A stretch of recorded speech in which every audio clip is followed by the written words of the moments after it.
Meron ding tax credits with regard sa donors tax kasi nga meron tayong mga donors, particularly yung alien, resident citizen, and non-resident citizens na tinatax sa kanilang mga donations within and outside the Philippines.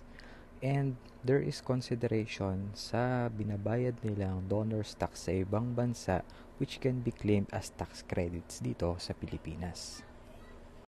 Same premise lang din tulad ng tax credits natin sa estate tax. Now, meron tayong example dito and let me read it first for you. Mang Estong has properties in the Philippines, Japan, and the Bahamas. During this year's Christmas, Mang Estong surprised his family by giving them their properties to wit. Number 1, a farm lot in the Philippines to his son who is dreaming to have his own farm resort. The lot has a fair market value of 3 million and a zonal value of 3.3 million pesos. Number 2, a rest house in Japan to his daughter who is about to get married. The property has a fair market value of 5 million pesos. This property still has a mortgage of 500,000 to be shouldered by her daughter. A Peugeot 5008 in the Bahamas to his youngest son who is a graduating college student. The fair market value of the car is 2.3 million pesos. The donations in Japan and Bahamas have been paid a donor's tax of 250,000 and 150,000 in Philippine peso respectively. Again, if you know how to solve this problem, you may pause the video and do it for yourself. Kung hindi naman, let's now proceed to the discussion. Walang sinabi na date, 'di ba? Pero ang sinabi dito para sa Christmas daw yung regalo ni Mang Estong. Ang assumption natin, isang donation lang to na magkakasabay. So, isang computation lang. Sa Philippines daw, meron siyang donations na 3.3 million. Okay. Itong 3.3 million na to is the greater between the fair market value and zonal value. Same lang rin sa estate tax. Yung fair market value ng farm lot is 3 million while yung zonal value is 3.3 million. Kaya ang ginamit natin is yung zonal value na 3.3 million pesos. Then sa Japan, yung rest house is worth 5 million pesos. Yun yung fair market value. And then yung car sa Bahamas na worth 2.3 million pesos. So pag-add natin lahat yan to arrive at Mang Estong's gross gift amounting to 10,600,000 pesos. Looking at the problem, the first item, walang encumbrances. Third item, walang encumbrances. And yung second item lang yung meron, 500,000 pesos. But then again, i-qualify muna natin kung kasama ba siya sa computation. Sino ba mag-shoulder? Si donor o si donee? Sabi dito, to be shouldered by her daughter. Ibig sabihin, ipapasa kay daughter yung mortgage na 500,000 pesos and this will be considered sa computation natin. Dahil nga bumaba yung economic value nung property pagdating kay donee dahil meron ng encumbrances yun, i-deduct natin yun dito. So, encumbrances natin para lang doon sa Japan rest house na 500,000 pesos. Gross gift natin, less encumbrances. Parehong total amounts yan, ano? So, net gift natin is 10,100,000 pesos. Okay. Less yung exemption natin na 250,000 pesos to arrive at our taxable net gift na 9,850,000 pesos. And apply natin yung 6% tax rate to arrive at the donor's tax due of 591,000 pesos. Sir, bakit natin kinompute muna yan? Sir, tax limits tayo, di ba sir? Yung kinocompute, credits, etc. Kailangan to sa computation, di ba? Kaya kailangan muna nating alamin kung magkano yung donor's tax due. Yan. So, computein na natin yung mga limits. Una, yung per country muna. Okay? So, net gift natin ay 3.3 sa Philippines. 0 encumbrance, di ba? Sa net gift sa Japan mo, 4.5 million. This is 5 million minus 500,000. Kaya 4.5 million pesos. And sa Bahamas, wala siyang encumbrances din, kaya 2.3 million pesos. Net gifts natin in total is 10.1 million pesos. Same na sa computation kanina. So, computein na natin yung limits per country, yung limit A natin. Okay? So, una muna sa Japan. Again, may limit and actual. Yung lower doon yung kukunin natin. Yung actual, nagbayad daw sa Japan ng 250,000. That is a given figure. And pagdating naman sa limit sa Japan, okay, ang formula natin dyan ay net gift foreign country over net gift world. Okay? World. Yan. Times donors tax due. Kaya, for the limit in Japan, 4.5 million. Ito yun. Diba? Over 10.1 million. Ito yun. Times yung kinumpute natin na 591,000 kanina. Okay? So, anong figures ang lalabas dyan? I-round off na lang natin yung 4.5 over 10.1 million sa 2 decimal places. Gawin natin 0.45 times 591,000 pesos. Ang lalabas dyan is 265,950.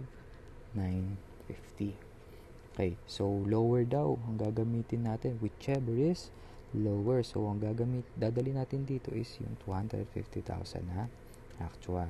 Yan, 250,000. Sa Bahamas naman, nagbayad daw siya ng 150,000 yung payments. And then sa limit natin, yung net gift Bahamas, 2.3 million. Ito yun. Okay? Tapos yung net gift world, 10.1 million. Ito yun, times 591,000. I-round off natin sa 2 decimal places ulit yung 2.3 over 10.1. Kaya 0.23 yan. Gamitin natin 0.23 times 591,000 is equals to 135,930. Okay, so whichever is lower dun sa limit and sa actual, kaya ang gagamitin natin is yung 135,930. So pag-add natin yung 135,930 plus 250,000. Yan. So, ang ating limit A is 385,930. Punta naman tayo doon sa limit B kapag combined na yung mga countries. Again, sa Japan and Bahamas, meron tayong in total na 400,000 na donors tax actually paid, and yung 400,000 na yan ay yung 150 plus 250,000. Pagdating naman sa limit, ang formula natin is net gift foreign countries combined over net gift world times donors tax due. This 6.8 is composed na nung net gift kay Japan and Bahamas. Yung Japan, 4.5 million. Okay, 5 million less 500,000 encumbrance, and then yung kay Bahamas naman is 2.3 million pesos. So 6.8 over 10.1 times 591,000. So hindi natin kailangan i-round off pa. Kapag dinediretso mo, ang lalabas na figure dyan is 397,901. Okay, yan, 397,901. So, okay naman yung figure. So, whichever is lower sa limit, sa actual, no? So, ang kukunin natin is 397,901. Ito yung limit B natin. So, kung ano yung lower natin, ilagay na natin dito sa baba. 397,901. And sa limit ng A naman natin, yung kinompute natin kanina, it's 385,930. No? So, whichever is lower sa limit A and limit B, obviously, ito yung 385. Okay? Limit A, 385,930. So, yun yung gagamitin nating tax credit. Okay? So, 591,000, yun yung donors tax due natin, less yung tax credit natin na 385,930 to arrive at a donors tax still due na 205,070. Yan. So, pareho lang ng concept sa estate tax, di ba? Walang pinagkaiba. Bukod doon sa net gift foreign countries over net gift world times donors tax due. Punta naman tayo sa other considerations sa donors tax. Ito, theories lang, concepts lang na dapat mong maintindihan, malaman. Una, renunciation of the surviving spouse of his or her share in the conjugal partnership or absolute community after the dissolution of the marriage in favor of the heirs of the deceased spouse or any other person is subject to donors tax. Tagalogin natin para mas maintindihan. Kapag daw merong namatay na dissident, di ba? As may asawa siya. Tapos yung asawa niya, yung surviving spouse, nirenounce niya. Okay? Nirenounce niya yung share niya doon sa conjugal or common properties in favor of the heirs. Okay? In favor of the heirs. Yun daw ay subject sa donors tax. Again, kapag daw yung surviving spouse ng isang namatay, yung share niya doon sa conjugal or common property, okay, nilang mag-asawa ay nirenounce niya para doon sa kanilang mga tapagmana or sa kahit na kanino pa, ayun ay subject sa donors tax. Sir, medyo naguguluhan ako. May deceased tayo, estate tax yan bakit may donors tax doon? Kasi nga, ganito yon, buhay pa si surviving spouse. Okay? And di ba pag nag-compute ka sa estate tax, lalo na kapag ka merong, di ba, spouses, may surviving spouse. Yung common property, hati yung interest nun para dun sa namatay at para dun sa buhay pa, sa nabubuhay pa.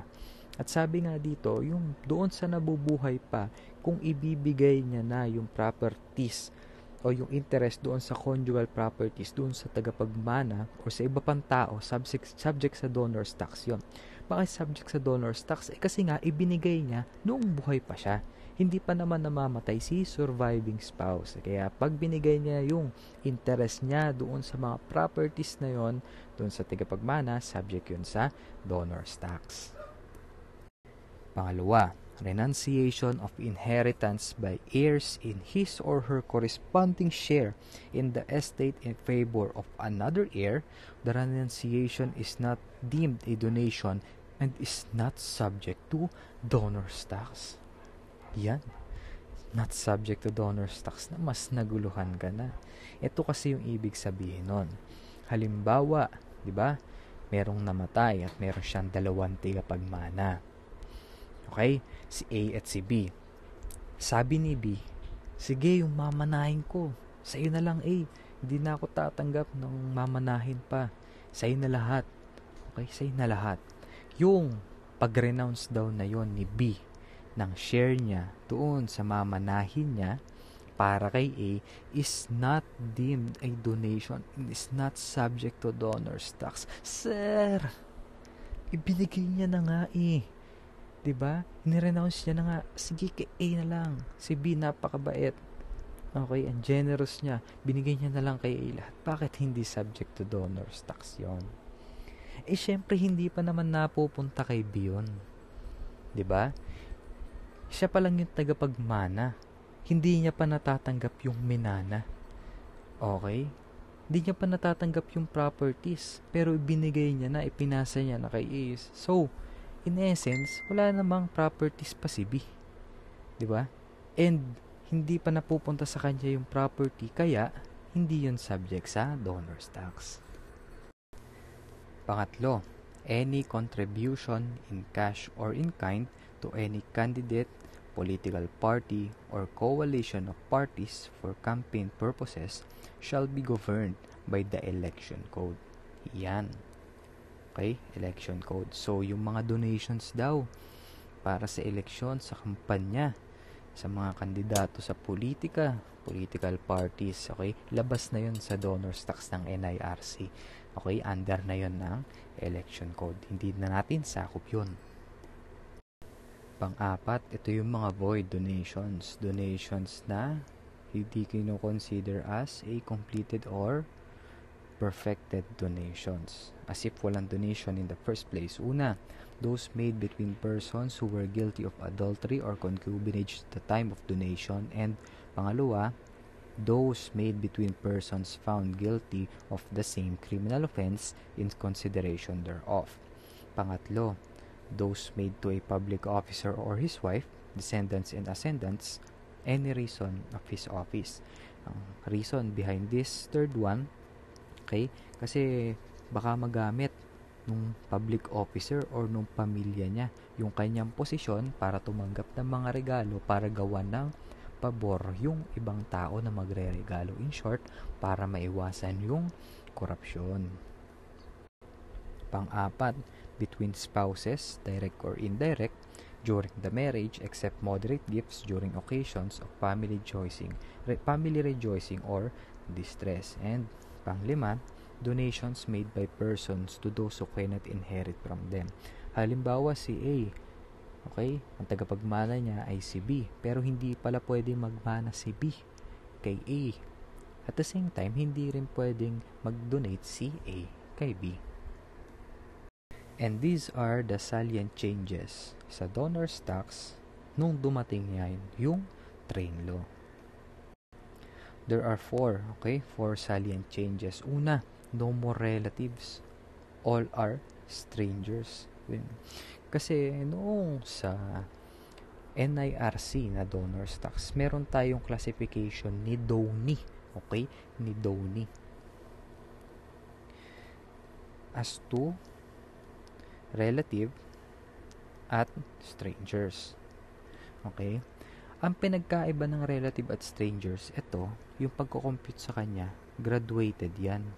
Ibig sabihin, gumagamit tayo ng tax table dito kapag ka nagdo-donate tayo sa relatives. And kapag sa strangers naman, flat rate. Okay? Flat rate. Ngayon, okay, fixed rate na lang. Okay, fixed rate na lang. So, hindi na tayo gumagamit ng graduated tables. Hindi na tayo gumagamit ng tax table pagdating sa donor's tax sa train law. Kaya, all are quote-unquote strangers kasi yung flat rate ng strangers na carry over na rin sa relatives. Okay? Now, how do you consider someone muna ba as relative or stranger with regards doon sa donor's tax under NIRC? Okay. Doon sa NIRC, dagdag lang natin ang relative, mako-consider siya kapag yung donee is within the fourth level of consanguinity or affinity ng donor. Okay? And beyond doon sa fourth level, yung fifth, from the fifth and beyond, considered na yun as strangers kahit kadugo mo. For example, eto ka. Yan ka na naman, nag-drawing na naman si Sarah. Yan. Mas meron kang parents, di ba? Parent. Yan. Tapos yung parents mo, may ibang anak, may kapatid ka. Di ba? Sister or brother. Tapos yung parents mo, syempre, meron kang grandparents, di ba? Tapos yung parents mo, may kapatid. Di ba? Pwedeng uncle mo yan. Tapos ito, tita mo, aunt. Yan. Tapos yung aunt mo, merong mga anak yan, pinsan, okay, cousins. Yan. Tapos ito, kapatid mo, halimbawa, merong anak. Yan. Niece. Yan. So, yan yung family tree, halimbawa, no? Yung isang degree, okay, ng consanguinity or affinity ay isang movement. Isang movement. Halimbawa, ito ka, punta ka dun sa parents, 1 degree yan. 1 degree. Okay?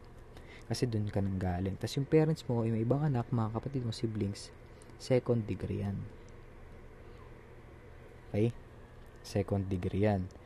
Hindi ganun Hindi ganun. Porque katapid mo, isang level na. Hindi ganun yon. Yung mga kapatid mo, 2nd na yun, degree of consanguinity or affinity. No? Kaya itong mga pamangkin mo, third land, third. Yan, third. Napunta naman tayo dun sa grandparents mo. Second dyan, di ba? Second. Tapos yung grandparents mo, papunta dun sa uncle mo, third na yan. Third.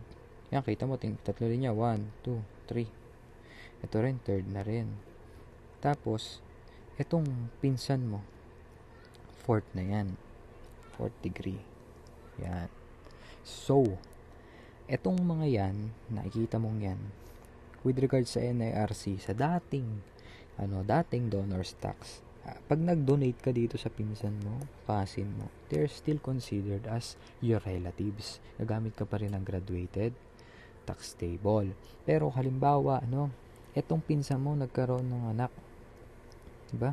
Pamangkin mo pa rin yan. Pamangkin mo pa rin yan with regards sa sa inyong pamilya. Pamangkin mo pa rin yan. Diba? Yan, fifth na yan. So, considered as stranger na yan. No? Kasi sabi nga dun sa dating code, sa NIRC, pagka within fourth degree of consanguinity or affinity, ayan ay relative. Kapag ka naman beyond, yan ay stranger na. No? Pero may exception doon, regardless of degree. Yung mga direct descendants or ascendants mo. When you say direct ascendants, yun yung parents mo. Yung parents ng parents mo, mga lolo-lola mo. Yung parents. Yung, wait lang, turahin natin. Yan. Yung great grandparents mo. Diba? Yung parents ng lolo mo. Tapos yung parents ng lolo mo, etc. Kalululuhan mo. Or kung ikaw naman yung matanda na, may ka, di ba? Meron kang son, tapos meron kang apo. Yan, tapos pababa. Yung direct ascendants na yon, ito ascendants pataas at direct descendants mo. Regardless kung gaano kalayo na yon, that is a relative. Okay? Hindi yun magiging stranger kapag direct descendants or descendants. But then again, ito nga ay applicable doon lamang sa NIRC. Okay? Sa train law, wala na yan. Kasi, kung dati, within dito, halimbawa yan, ganyan, ayan ay graduated kasi relative, tapos itong nasa blue, ito ay stranger, flat rate. Ngayon, wala nang ganyan. Kasi, para sa train law, lahat ay flat rate na lang na 6% ang gagamitin. Kaya mas madali yung train law, 'di ba? Una, nawala na yung tax table, and pangalawa, flat rate na 6% na lang. And hindi ka na magre-recognize ng relatives or strangers dahil baka dun ka pa magkamali. Pangatlo, no more dowries. Yung dowries, palitan natin ng kulay. Dowries. No more dowries. Ang ibig sabihin ng dowries, yun yung binibigay. Okay, binibigay sa mga bagong kasal. Sa NIRC kasi meron kasing 10,000 na exemption yan. First 10,000 exemption. Pero dito, wala na. Okay? Dahil yung exemption ay yung 250,000 na lang. Nag-iisa na lang ang exemption dito sa donor stocks, yung 250,000. Wala na nitong dowries na to. Pag nakakita ka niyan, i-disregard mo yan. And lastly nga, fixed exemption. So, 250,000. No more, no less. Kahit sino ka pa man, 250,000. Lastly, yung administrative provisions ni donor stocks. Ito lang yung mga dapat mong tandaan, okay? Pagdating sa donor stocks, gumagamit siya ng BIR form 1800. Sa estate, 1801. Di ba? Pero sa donor stocks, 1800. Pangalawa, within 30 days after the date the gift is made or completed, kailangan mag-file ka na at magbayad ka na. Within 30 days, sabi nga natin sa isang discussion, di ba?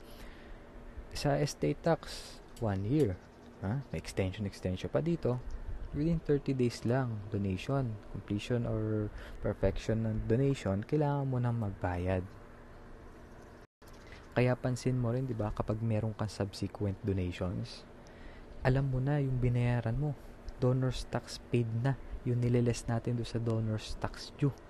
Di ba? Para mag-arrive doon sa donor's tax still payable. Kasi nga, bayad mo na to within 30 days. Nabayaran mo na. Na-settle mo na. Tapos, ipafile yon sa domicile ng donor or owner ng property. Okay, doon sa RDO na nakakasakop doon sa domicile ng donor, and if no legal residence in the Philippines, on the office of the commissioner. At kapag ka naman daw non-residents, the Philippine Embassy or Consulate, or directly to the office of the commissioner. Yung office of the commissioner, okay, ay RDO 39, currently RDO 39 sa South Quezon City. And meron daw notice of donation within 30 days from receipt of certificate of donation on every donation at least 50,000 for the donations to exempt institutions to be claimed as full deduction. Etong last bullet na to, it pertains doon sa mga donations sa institutions na nilista natin na di ba? Na exempted, yung kasama sa gross gift, kasama sa deductions, okay? Para ma-consider siya as zero effect, diba? Para zero effect lang siya. So, within 30 days daw from receipt of certificate of donation, ito yung binibigay kay Donnie kapag mag-donate ka, na kailangan no notice of donation for every donation at least 50,000. Okay, para daw siya ma-consider as an exemption. Unlike sa estate tax na kumukuha ka pa ng separate team, 'di ba, para dun sa estate. Dito sa donor's tax, hindi ka na kumukuha ng separate team kasi buhay pa naman si donor. Okay, tsaka hindi naman na kino-consider as separate entity yung property. Unlike dun sa estate tax na yung estate is parang separate entity na siya on its own. No? Kaya mas maiksi o mas konti yung administrative provisions when it comes to donor's tax compared sa estate tax.